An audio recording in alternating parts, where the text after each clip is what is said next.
और सीधे लिए चलते हैं आपको रतनगढ़, जहां पर भाजपा प्रत्याशी के जन समर्थन में चुनावी जनसभा आयोजित की गई है, जिसमें सीएम भजनलाल शर्मा संबोधित कर रहे हैं। रामदती सांस्कृतिक आदि ने राजस्थान व हिंदी की साहित्य में समृद्ध व रतनगढ़ क्षेत्र का गौरव बढ़ाने का काम किया है।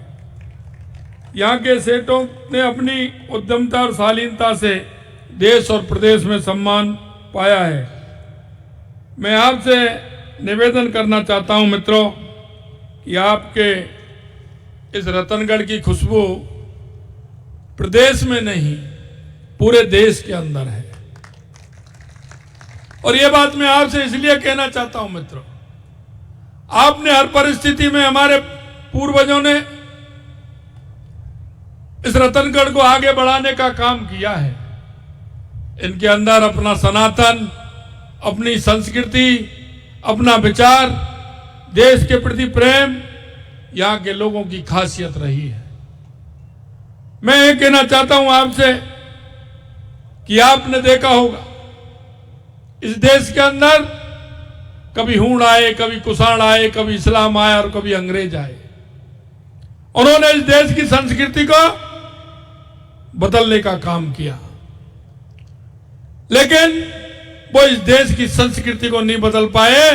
वो स्वयं तो बदल गए, लेकिन यह संस्कृति हमारे देश की नहीं बदली। ये हमारी धाती है। मैं आपसे यही निवेदन करना चाहता हूं मित्रों, देश की आजादी में हमारे उन पूर्वजों का कितना बड़ा योगदान था। उन्होंने आजादी की लड़ाई लड़ी थी और उन्होंने आजादी की लड़ाई हम और आपके लिए लड़ी थी कि आने वाली संतान हमारे स्वतंत्र रूप से काम करे, हमारे देश को, हमारे प्रदेश को, हमारे कस्बे को, हमारे गांव को ठीक प्रकार से बढ़ाने का काम किए। इसलिए उन्होंने आजादी की लड़ाई में अपने आप को आहूत कर दिया।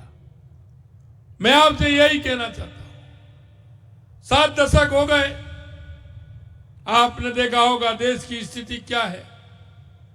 जिन लोगों ने आजादी की लड़ाई लड़ी थी, जिन्होंने जिस उद्देश्य के लिए लड़ी थी, जिनके मन में जो भाव था, उस भाव के साथ उन्होंने काम किया था और अपने आप को समर्पित कर दिया। लेकिन धीरे धीरे आपने देखा होगा देश की दिशा बदलने लग गई। देश तुष्टीकरण के आधार पर चलने लग गया। देश के अंदर भ्रष्टाचार कितनी बड़ी सीमा पे होने लग गया। देश में आतंकवाद का बोलबाला हो गया। देश में जिस तरह की परिस्थिति बनी, मैं आपसे कहना चाहता हूं 2014 से के पहले की परिस्थिति को आप सभी जानते हो। आपने देखा भी है, आपने उस समय की स्थिति भी देखी है कि आए दिन किस तरह के भ्रष्टाचार होते थे। धरती पर भी भ्रष्टाचार होता था, पाताल में भी भ्रष्टाचार होता था और आसमान के अंदर भी भ्रष्टाचार होता था। तुष्टीकरण के आधार पर देश चलता था। आतंक भी आते थे, बम फोड़ करके चले जाते थे। लेकिन मैं आपसे कहना चाहता हूं मित्रों, 2014 के बाद देश में कितना बड़ा परिवर्तन हुआ है, कितना बड़ा परिवर्तन हुआ है। देश के यशस्वी प्रधानमंत्री नरेंद्र मोदी जी के नेतृत्व में 2014 के बाद देश में कितना परिवर्तन हुआ है। परिवर्तन नहीं, कांग्रेस ने सिर्फ गरीबी हटाओ का नारा लगाया था। देश के यशस्वी प्रधानमंत्री नरेंद्र मोदी जी ने गरीब को सहारा देकर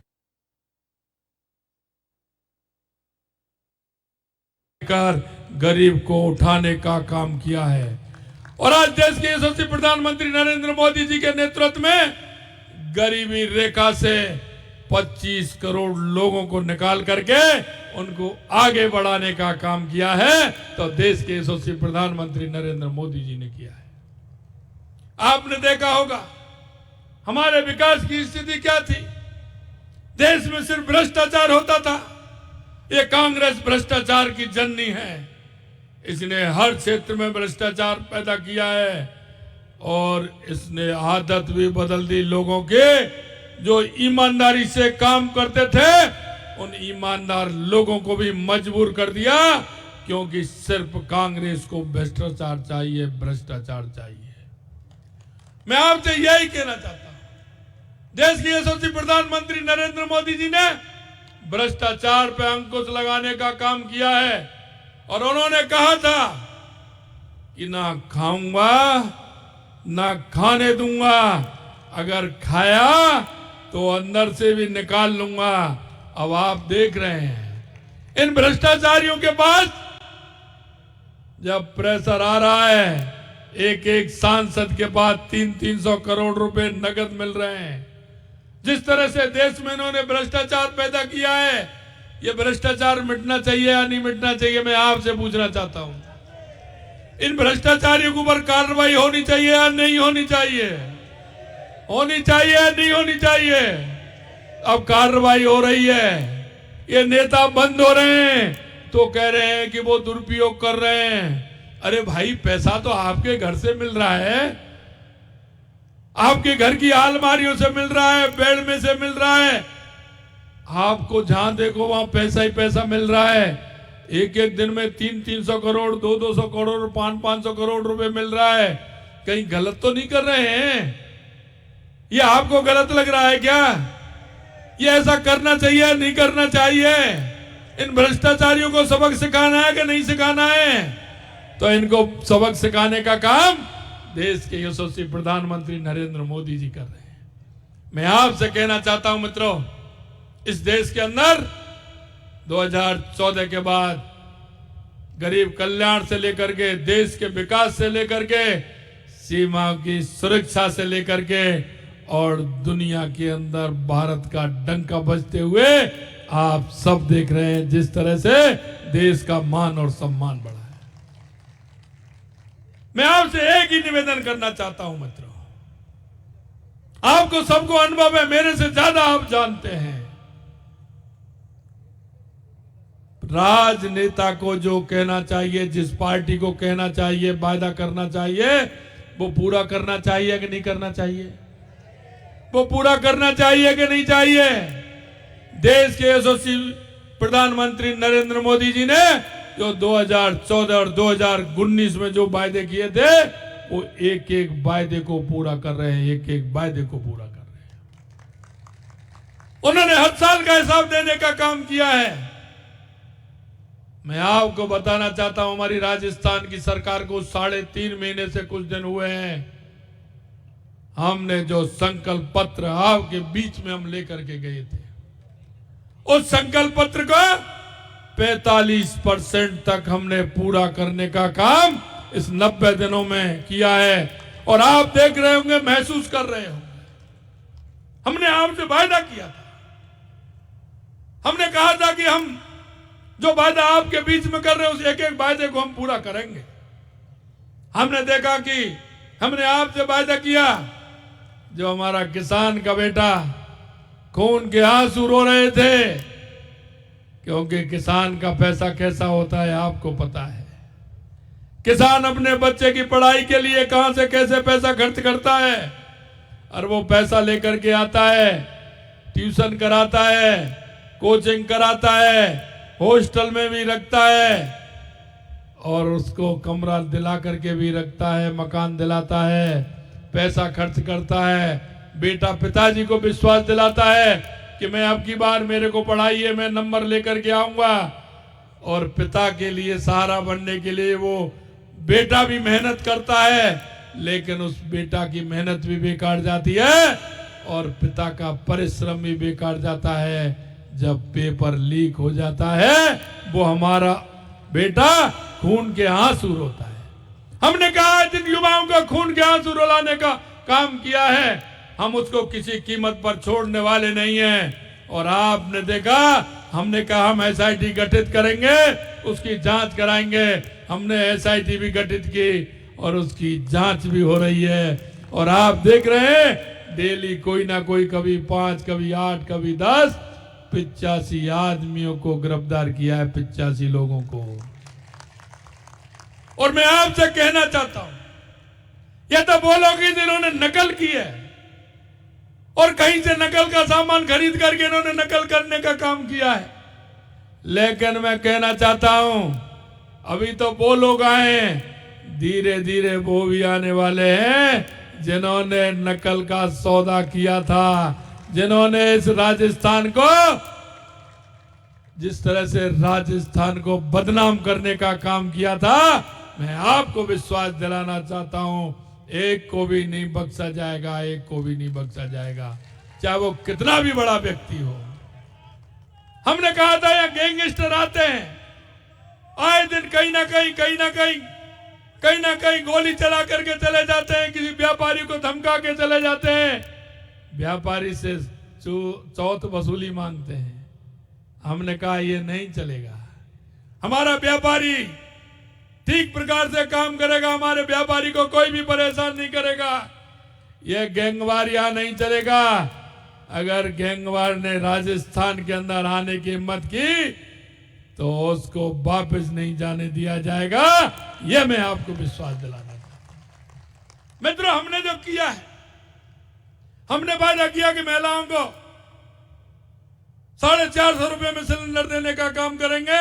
हमने 25 दिसंबर को कैबिनेट की मीटिंग की और 1 जनवरी से हमने 450 रुपए में राजस्थान की 73 लाख महिलाओं को सिलेंडर देने का काम किया। हमने कहा हम किसान सम्मान निधि का पैसा बढ़ाएंगे। हमने 6000 रुपए किसान सम्मान निधि देश के यशस्वी प्रधानमंत्री नरेंद्र मोदी जी देते हैं। हमारी राजस्थान की सरकार ने पहली किस्त में 2000 बढ़ाते हुए 8000 रुपए करने का काम हमारी सरकार ने किया है। और यही नहीं किया, आपको पता है हमारी केंद्र की सरकार, नरेंद्र मोदी जी की सरकार 6000 रुपए किसान सम्मान निधि देती थी, लेकिन वहां से बार बार पत्र केंद्र की सरकार से आते थे कि आपके यहाँ किसान सम्मान निधि, क्योंकि जिनके पिताजी का देहावसान हो जाता है उनका नामांतरण उनके बेटे बेटियों को खुलता है कि नहीं खुलता है, खुलता है कि नहीं खुलता है, उनकी सूची भेजनी चाहिए कि नहीं भेजनी चाहिए, जिससे केंद्र से पैसा मिले, भेजनी चाहिए कि नहीं भेजनी चाहिए। भाई किसी के पिताजी के 3 संतान है, उन 3 संतान को भी अगर 6-6 हजार रुपए मिलेगा तो कोई क्या नुकसान है राजस्थान की सरकार को। लेकिन गहलोत सरकार ने वो सूची भी नहीं भेजी। हमने ऐसे राजस्थान के 60,000 किसानों को बढ़ाने का भी काम किया है, जिससे उनको सम्मान निधि मिलने का काम हो। हमने गेहूं की एमएसपी बढ़ाने की बात कही थी, 2275 रुपए से लेकर के 125 रुपए बढ़ा करके 2400 रुपए गेहूं की एमएसपी बढ़ाने का काम हमने किया है। यही नहीं, हमारे बुजुर्ग बैठे हैं, उनको सामाजिक सुरक्षा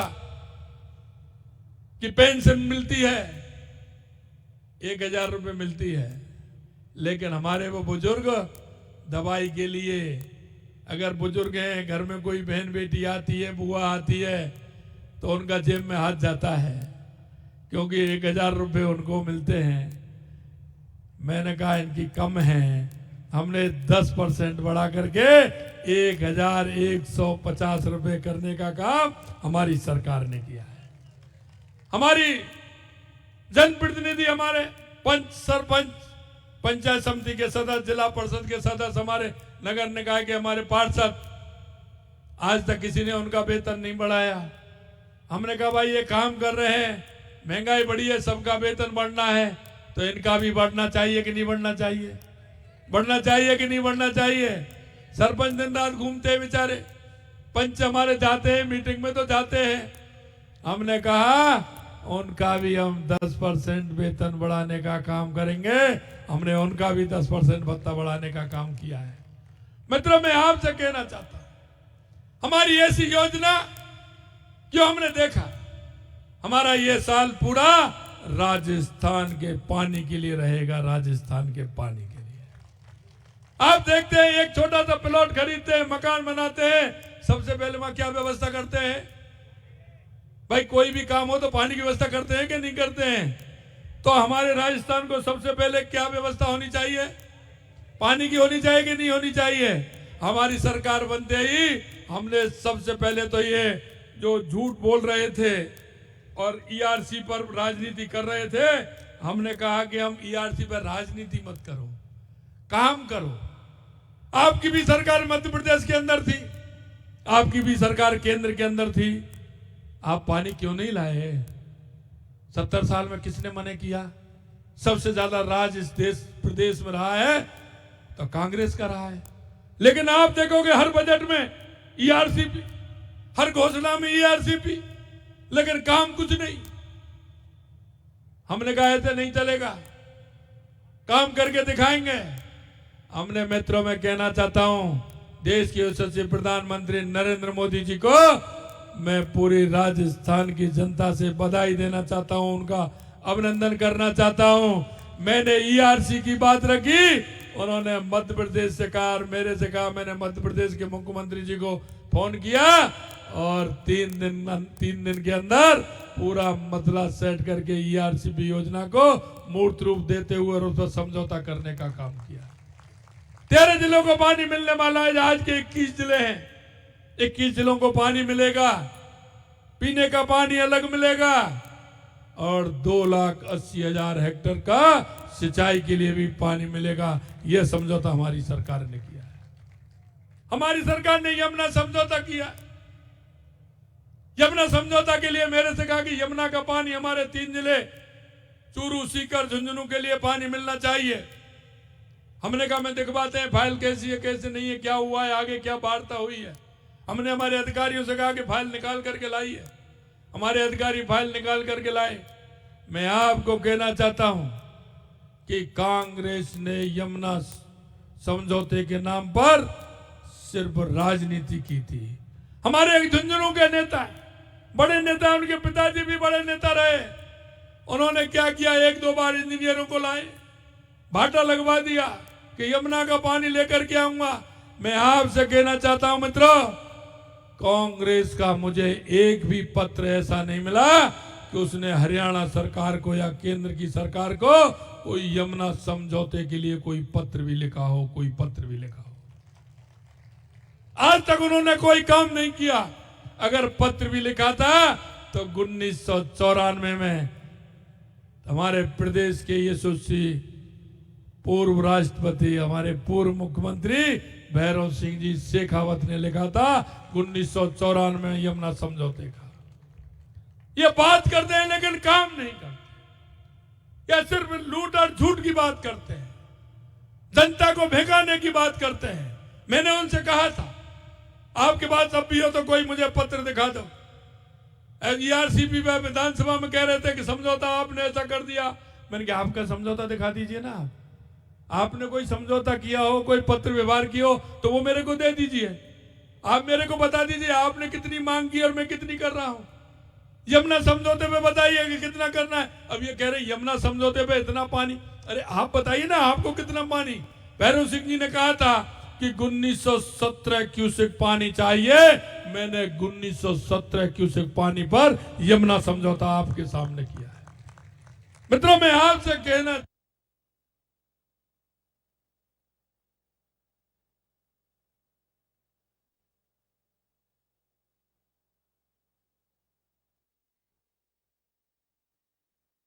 चाहता हूं, हम आपके बीच में आते हैं, हम वायदे करके जाते हैं, हम आपको विश्वास दिलाना चाहते हैं हर एक वायदे को हम आपके बीच में पूरा करेंगे, हर एक वायदे को हम पूरा करेंगे।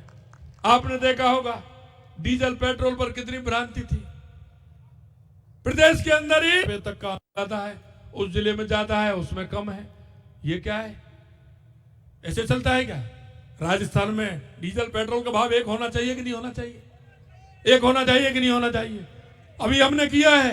मैं आपको बताना चाहता हूं मित्रों, 7 रुपए 58 पैसे से 3.5 रुपए तक पेट्रोल में राजस्थान में हमने कम किया है।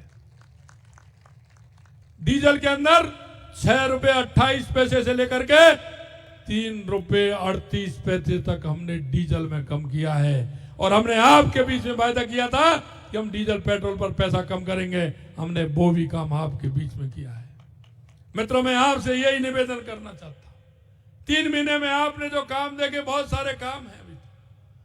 मैं आपको यही निवेदन करना चाहता हूं, हमारा एक एक कार्यकर्ता, हमारा एक एक जनप्रतिनिधि, क्योंकि हम जनता के बीच में रहते हैं, जनता के दुख और दर्द को सुनते हैं। हमारा यहाँ मंडल का अध्यक्ष हो, शक्ति केंद्र का संयोजक हो, हमारे बूथ की कमेटी हो, बूथ का अध्यक्ष हो, चाहे हमारे मोर्चों के अध्यक्ष हो, चाहे हमारे प्रकोष्ठों के हमारे संयोजक हो, हमारे कोई भी जनप्रतिनिधि हो, सरपंच से लेकर के सांसद तक कोई भी जनप्रतिनिधि हो, हम जनता के बीच में हमारा जनप्रतिनिधि कि हमारा कार्यकर्ता जो भी वायदा करके आएगा हम एक एक वायदे को पूरा करेंगे, इतना विश्वास हम आपको दिलाते हैं।